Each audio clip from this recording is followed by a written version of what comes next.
ازاي لقيت اول شغل ليك في الامارات؟ كان عن طريق موقع ولا صدفه؟ لا والله انا جيت من مصر، من مكتب بيسفر العماله للخارج. بالمناسبه يعني المكتب اسمه تمام. مكتب كويس جدا يعني. تمام. وفي برضو دي من الاماكن الكويسه اللي انا بنصح الناس بيها على طول اللي هي تيجي هنا الامارات فيها تمام. او السعوديه. بس فانا لما جيت هنا انا كنت جايب على عقد عقد وكنت عمل؟ جايب اقامه وكنت جايب راتب وكنت جايب سكن وكل حاجه يعني بصراحه انت يعني. جايب عقد عمل والدنيا معاك جاهزه، مش ما جيتش اه، دورت زي بقيه الناس لا اللي لا، ده بتيجي؟ الكلام ده كان من بعد الكورونا، يعني الكلام ده تمام. من 5 سنين. اه يعني حضرتك بقالك 5 سنين هنا. مم. طيب اول شغل اشتغلته لما جيت كان في نفس التخصص بتاعك ولا اضطريت تشتغل في تخصص مختلف؟ هو عامة احنا يعني بنشتغل أي حاجة بتأكلنا عيش زي ما بيقولوا يعني. بالظبط. بس أنا حتى في مصر كان معايا خبرة في المبيعات. تمام. فلما جيت هنا الإمارات اشتغلت في برضو نفس كان المجال. معايا، كنت شغال في المبيعات بقى امم. معاهم في نسلة وكده يعني. يعني نفس المجال بتاعك، ما اه اضطريتش ان انت تشتغل في مجال تاني اللي هو بحيث ان انت تمشي الدنيا؟ لا لا لا، بصراحة كان نفس المجال بتاعي بقى، وبعد كده بتطور من نفسك بقى وانت موجود بالظبط. في البلد هنا يعني. ايه بقى الحاجات اللي الناس المفروض قبل ما تيجي تطور نفسها فيها قبل ما تيجي بحيث ان هي تلاقي شغل اكتر؟ بص، انا مش بنصح الناس تيجي الامارات بس او تسيب مصر وتيجي الامارات بس. امم. انت ممكن اصلا تروح السعودية، ممكن تروح قطر لو مفتوحة يعني. بالظبط. بس عامة لو الشاب أو حد مثلا قرر لو يجي الإمارات، أهم حاجة يكون معاه اللغة بتاعته الإنجليزي. لازم يكون، الانجليزي مهم. لازم، ده امم. مهم قوي على فكرة، بس مهم ده في جدا. دبي ولا في الامارات كلها؟ هو أنا اللي أنا لاحظته بصراحة اللي هو في دبي أكتر. في دبي بس اكتر. عامة يعني أنت حتى في الإمارات كلها أنت معاك جنسيات مختلفة. امم. فأنت طبيعي أنت هتضطر إن أنت في وقت من الأوقات امم. تستخدم اللغة. عشان تعرف تتواصل معاهم. بالظبط. طب لو واحد الانجليزي بتاعه ضعيف تنصحه ان هو يجي ولا بلاش؟ لا يجي طبعا، يعني احنا مش هنقول للناس ما تجيش، يعني هو امم. ممكن يجي بس ما ينزلش دبي بقى، ممكن يجي مثلا ينزل على ابو ظبي على طول. اه. في عرب كتير، عرب كتير مش شارقه هيحتاج مثلا، انجليزي. عجمان، امم. راس الخيمه، امم. الفجيره. امم. كل الاماكن دي بالعربي بتاعه ممكن يشتغل، بس امم. لو الانجليزي بتاعه مش كويس ما انصحوش اللي هو ينزل دبي يعني. اول مرتب ليك قبضته هنا في الامارات صرفته في ايه؟ جبت موبايل على طول كده على طول موبايل؟ كده. طيب ايه النصيحه اللي كان نفسك حد يقدمها لك قبل ما تيجي؟ النصيحة بعتقد يعني هو أنا يعني الحمد لله، أنا يعني أنا جيت كنت متوفق زي ما أنا قلت لك يعني. الحمد لله. بس هو طبعا يعني أنا هي النصيحة الأولى والأخيرة يعني خليك مع ربنا يعني، ما تسيبش ربنا يعني بس. الله يفتح عليك. ازاي لقيت اول شغل ليك في الامارات؟ كانت صدفه ولا عن طريق موقع ولا عن طريق صديق؟ لا، كانت عن طريق صديق في مصر. كان عن طريق صديق. في مصر كنت جاي يعني فيزا سياحه ودورت على شغل وكده ولا كنت لا جاي لا على لا، عقد كنت جاي عمل؟ على عقد عمل على طول. على عقد بس عمل. ما حصلش نصيب ونقلت. طب واول شغل ليك كان في نفس التخصص بتاعك ولا تخصص بقى مختلف؟ تخصص تاني غير التخصص بتاعك. غير التخصص بتاعي. طب اول مرتب ليك في الامارات فاكر عملت بيه ايه؟ صرفت فلوسه في ايه؟ أول مرتب في الإمارات صرفت بيه تليفون، امم. سكن، امم. مصاريف الشخصية العادية. يعني ما صرفتش مثلا في لبس، في ايفون، في لا الحاجات لا لا ديت لا لا. اللي هي الالتزامات الشخصيه الالتزامات بتاعتك؟ بتاعتي الشخصية. طب ايه له الصعوبات اللي واجهتك اول ما جيت الامارات؟ ايه الحاجات اللي كانت جديده عليك كانت صعبه ان انت تتاقلم معاها؟ كان كذا حاجة اللي هو، لا المعيشة نفسها غير. الجو مختلفه. نفسه الجو نفسه مختلف، اه. فاهمني. هنا العربي نفسه بيبقى مختلف، هنا تلات ارباع البلد بتبقى ماشيه بالانجليزي، اه. فاهمني. اه. فدي برضو كانت عقبه، اللي انا برضو كنتش احسن حاجه في الانجليزي. اه. كانت مثلا 50 او حاجه، بالك قد فاهمني. ايه في الامارات؟ كده بقالي سنه وثلاث شهور. هل في السنه والثلاث شهور دول طورت من نفسك في اه الانجليزي؟ اكيد، لا طبعا اكيد. انت اختلف الوضع؟ انت طبعا مع الممارسه، مع اه. الممارسه لوحدك، فاهم، الانجليزي معاك بيتطور. بتبقى مجبر انت اه هتتكلم انجليزي. انت مثلا حد، لا انت حتى لو مش فاهم، امم. بتلاقي مثلا حد قال لك كلمه، فانت بتبقى عايز تعرف ايه الكلمه. اه. فبتدور، انت بتسال حد مثلا عربي فاهم في الانجليزي اه. الكلمه دي، فانت بتحفظها خلاص. اه. مع الاستمرار بقى، اللي هو الكلمه كذا كلمه بتيجي في دماغك او بتسمعها انت بتعرفها، فاهم، فتلاقي نفسك اه. انت اوريدي بتتكلم انجليزي لوحدك. طب ايه الصعوبات اللي واجهتك تاني غير الانجليزي في الامارات؟ هنا لا، الشغل هنا عشان تشتغل هنا كمان لازم يكون معاك تخصص، هو التخصص بتاعك عشان يكون تشتغل في يكون مكان بيرفكت فيه كويس. كمان، اه. فاهمني. والانجليزي بتاعك يكون اقل ما فيها 80%. 80% لازم يكون 80%. الانجليزي بتاعك كويس ويكون اكيد عندك طبعا، خبره كويسه. لازم اهم حاجه الخبره. تنصح بايه للناس اللي في مصر وعايزه تيجي الامارات تشتغل؟ بص، هو هنا كمبيوتر كويس، اهم حاجه في انك تيجي هنا البلد من الاساسيات الانجليزي. الانجليزي مهم الانجليزي جدا، مهم طبعا. جدا. بص، هو هنا احنا في بلد، يعني في بلد عربيه، بس ثلاث ارباع البلد هنا يعني ايه، الجنسيات مختلفه. عشان اه جنسيات مختلفه، ما جنسيات بيتكلموش عربي. ما بيتكلموش عربي، وهم مم. ساعات ما بيتكلموش انجليزي، بس هم بيتعاملوا معاك انجليزي، فاهمني؟ لازم الانجليزي، ممكن يعني تلاقي واحد الانجليزي صيني، مهم. ممكن تلاقي واحد صيني مثلا بيتكلم اللي هو الصيني، مم. في واحد باكستاني بيتكلم اردو، مم. فطبيعي لازم يكلمك انجليزي، هو مش هيتكلم بلغه دي اللغه بلده. المشتركه ما بينكم. هي دي يعني هي مم. دي اللغه الثانيه بتاعت البلد. الكلام ده في دبي بس، لكن لو مثلا في الشارقه او في ابو ظبي او في عشان العين بيبقى اغلبها مواطنين، بيبقى اغلبها عرب، فمش هيفرق بتبقى انجليزي. بتبقاش برضو الانجليزي عليه ضغط، يعني مبقاش نمره واحد في البلد، على فطبعا حسب الاماره. فالانجليزي ده للناس اللي حابه تيجي دبي، بالاخص دبي. بالاخص دبي، بس هو في مم. الامارات عامه مم. او في اي دوله عربيه حاليا هو الانجليزي نمبر 1. الانجليزي. لازم النمبر 1، فاهمني؟ لازم اه. عشان تعرف تشتغل في اي حاجه. ايوه. اللي انت عامه لما تروح تعمل انترفيو مع حد، يجي يقول لك عرفني بنفسك فاهم؟ بيكلمك بالانجلش، مم.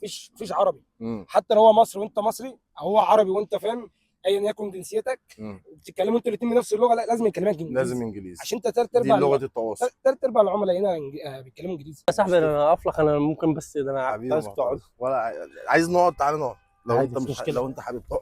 اسالك اول سؤال، ازاي لقيت اول شغل ليك هنا في البلد؟ اول ما جيت كان عن طريق موقع، قدمت في موقع، ولا انت كنت جايب عقد عمل؟ كنت بسم الله الرحمن الرحيم. الاول كنت جاي عن طريق وسيط، كان موفر لي. انا شغال حلاق كوافير رجالي، حلاق رجالي. حلو.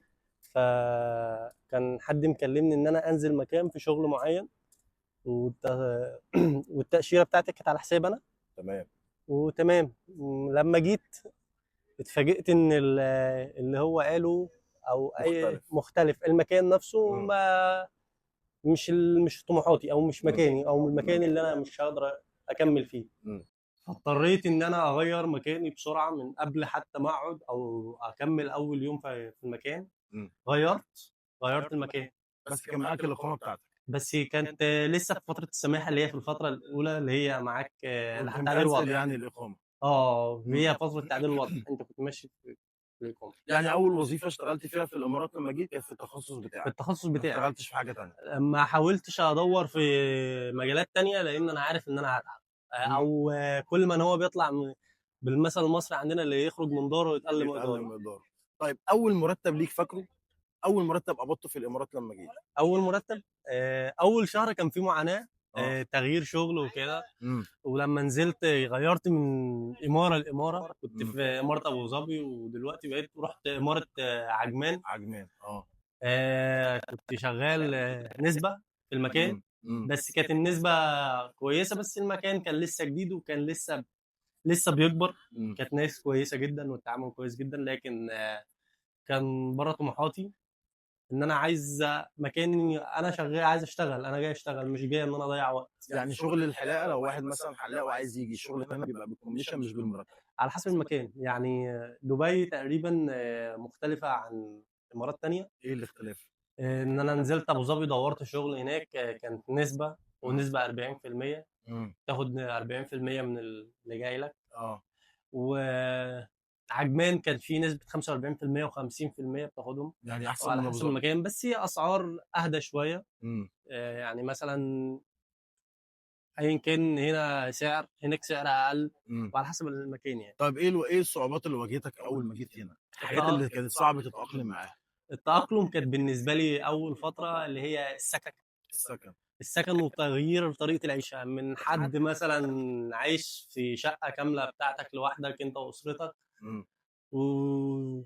وجيت هنا اتفاجئت إن أنت بتسكن شيرنج بقى. شيرنج اه. وستة في غرفة، أو أيا كان، أو بارتيشن صغير. امم. فأنت طريقة التأقلم بس كانت أيوة. أول فترة صعبة عليا. بعد كده اتعودت. بس دلوقتي الحمد لله. ايه احسن سكن لو حد جاي من مصر حابب يدور على سكن؟ ايه او احسن سكن يدور عليه؟ يسكن في سرير مثلا بيد سبيس، ولا ينزل في بارتيشن دبل سنجل؟ احسن حاجه تبقى مريحه ليه؟ والله على حسب الشخص نفسه، على حسب امكانيات الشخص اللي جاي من مصر، على حسب انت امكانياتك. مم. انت بسم الله ما شاء الله شغلتك مثلا كويسه براتب كويس. مم. فانا ليه ما اريحش نفسي واشوف استوديو اسكن فيه لوحدي، استوديو من باب.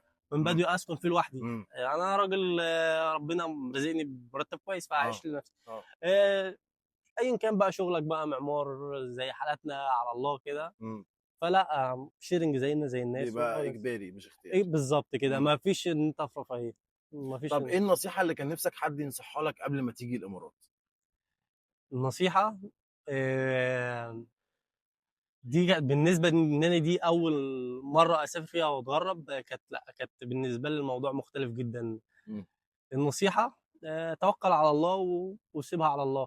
بس لو معاك حاجه كويسه، يعني تكون مهندس كويس، تخصص كويس. التخصصات اهم حاجه، انت تكون اه. انت عارف انت جاي تدور على ايه، شغلك مم. مجالك ايه، فساعتها هترتاح كتير. مم.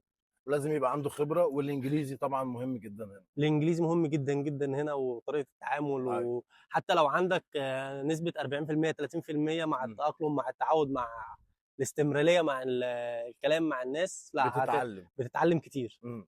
بتتعلم طب كتير. هل الغربه والشغل بتاع الغربه والضغط بتاع الشغل خلاك اهملت في صحتك؟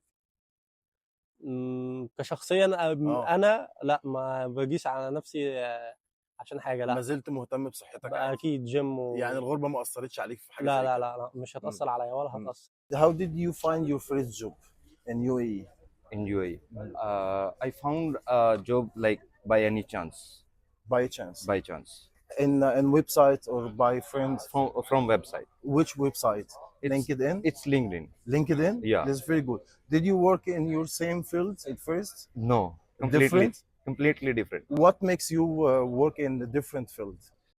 Because that time I don't have any choice. Okay, Yeah. very good. You search first about visa. You need to visa, so you follow any work to find your visa, your first visa. No, not same as it is visa. Okay. Different because when I was there, Mhm. I am like as a tourist. Later, I changed my visa. This Uh-huh. company provide me the visa, everything. How many time you spend to find your first job? I spent almost 9 months. 9 months. Yeah. Yeah, this is very good. Awesome. Thank you. Do you remember your first salary in UAE? Yeah. I How remember. much was it? It's good, alhamdulillah, for me. It's 2200. 2,200. Yeah. What you did with your first salary? Like almost I send my back home. Your family. Yeah. And some I keep it in my pocket. To money. survive here. Yeah, to survive. Yeah, this is good. What's one piece of advice you wish someone had told you before starting your first job in Dubai? Before I started a job, I get many advices from Okay. many people, Yeah. So, but I follow always my brother, my family said, always do good Uh-huh. and choose the good way. Yes. Like spend your life with good people Yeah. and Focus on your work. no work. Yeah. So Yeah. like it. What do you think about working in Dubai?